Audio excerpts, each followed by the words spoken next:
All right, Celeste, it's always good to have you here. Thank you. I'm happy to be here. Well, good. You're going to talk about your favorite topic with us today. So we're talking about seed-grown flowers. Yes. Where would you like to begin? Oh my goodness. Well, I just love seed-grown flowers. Number one, because they are not very expensive, right? Okay. Seeds are a lot less expensive than buying plants. We can allow them to reseed in our gardens, many of them, or we can collect seed and share them with our friends. So those are some of the reasons why I really love them. And the ones I want to share with y'all today are Passalong favorites. I like it. Some that friends and family have given to me, and I've continued to share them with others. Okay, sounds good. So we'll just jump right in, I'd say. Okay. So castor bean is a plant that a lot of people wouldn't go to for their first seed-grown plant, right? Most folks, I'm thinking, are going straight to zinnias and cosmos, which are super easy to grow from seed, beautiful in the garden, direct seed easily, but the ones I picked for today are kind of unique, right? And some things that I'm growing in my garden this year that I wanted to share with y'all. But castor bean has a really huge, bold leaf. And it can come in like a burgundy color or a green color with burgundy veins. The flower head is pretty insignificant, but then it creates some really unique seed pods. And it can really just be a wow factor in the garden. So we're talking, 6, 7 feet tall. If you have really fertile soil, I've seen them get to 12, 15 feet tall. Huge. I know, in one season they grow that size. Will reseed themselves in the garden, and to the point of becoming weedy if you don't kind of stay on top of it. So that's something to be conscious about, but a really cool plant to add a little pizzazz and wow in the garden.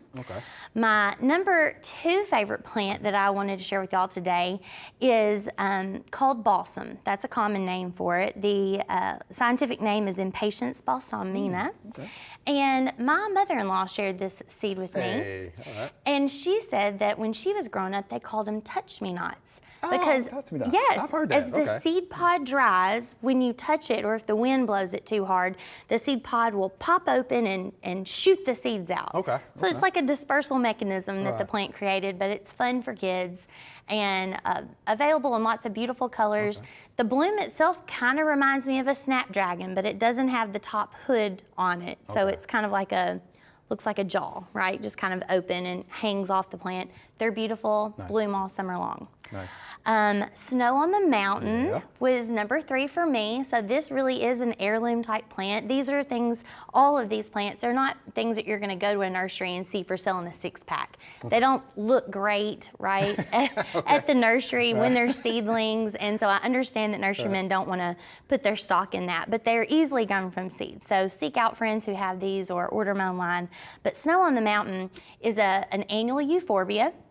And it gets about 2.5 feet tall.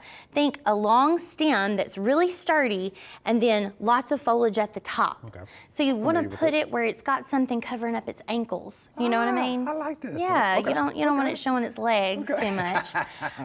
But it is a variegated foliage, green with a white creamy edge around it. Bears the flowers right on top here, and that's also where the seeds form. So when you go to collect seed, that's what you're looking for. So just to write a nice little, bit of texture and color in the garden without relying on blooms too heavily.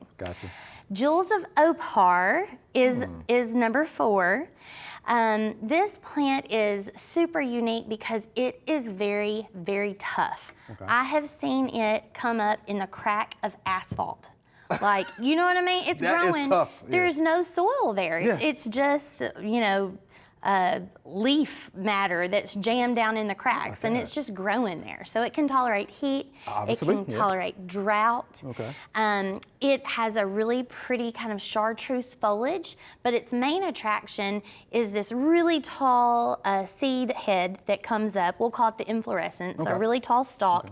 And then at the top, it's really airy. So it's got teeny tiny fuchsia blooms that then turn into these little copper-colored pearls all over the ends of the inflorescence. And it's great for cut flower arranging. It's great for drying, and I really just enjoy looking at it in the garden. So just a little pizzazz, a little something different, unique. Definitely, if you like taking people around your garden, everybody's going to ask you what this plant is. Good deal. So that's a fun one. That's good. Then I've got a couple we'll call throwbacks. They've been around for a while, and I know a lot of people enjoy them, but celosia. Oh, yeah. Oh, my goodness. I like celosia. I love celosia. It grows very easily from seed, direct seeded in the ground, or you can start it indoors. One of my personal favorites is a cultivar called Asian Garden. It's an All-American Selection winner from, I believe, 2015 or 2017 possibly. And it has a lavender purpley color, and as the bloom ages, it kind of turns silvery. And it's one of these that's just going to kind of float through the garden. So it's going to weave onto other plants. It's not a really stout stand up on its own type kind of plant. So plant it in clusters so that they can kind of grow into each other would be my suggestion for that. And then lastly, the last one I wanted to share with y'all today is Cosmos sulphureus. So this is different from Cosmos bipinnatus. Oh, so it's different. It's different. different. I'm glad you mentioned that. Yes, the Cosmos that most folks are growing that are the pinks and the whites and kind of pretty red kind of colors, that's Cosmos bipinnatus. And this is Cosmos sulphureus. It has orange, sometimes yellow colored blooms. It's a much taller growth habit, and it's also branches more than our typical garden cosmos. It blooms a little later in the season, so we have something there from late summer through fall, providing nectar. I've even seen my hummingbirds feeding on them. Butterflies love them, and it's just a really bright pop in a fall garden when we know a lot of our gardens aren't looking great at that time of year, especially in the Mid-South. It's just so hot. It is. And this is one of those plants that is unaffected by the heat. Nice. That's even better. I know. So these are just some of my personal favorites, ones that I grew in the garden this year. But if people want more, we have an entire publication on it, a UT Extension, that's available for folks. It is seed-grown flowers for the home Tennessee garden. And you can find that on our publications website, uthort.com. Go there, there's a search box, just type in seed grown, and that publication will pop right up. And they can learn all about it. Celeste, that was good information. We'll definitely get that on our website, uthort.com. Appreciate it much. We could tell you like these Passalong plants. I do. Good job, good job. Thank you much. Thanks. Thanks for watching the video. I hope you enjoyed it. To find out more information on this topic, just click on the familyplotgarden.com link in the description.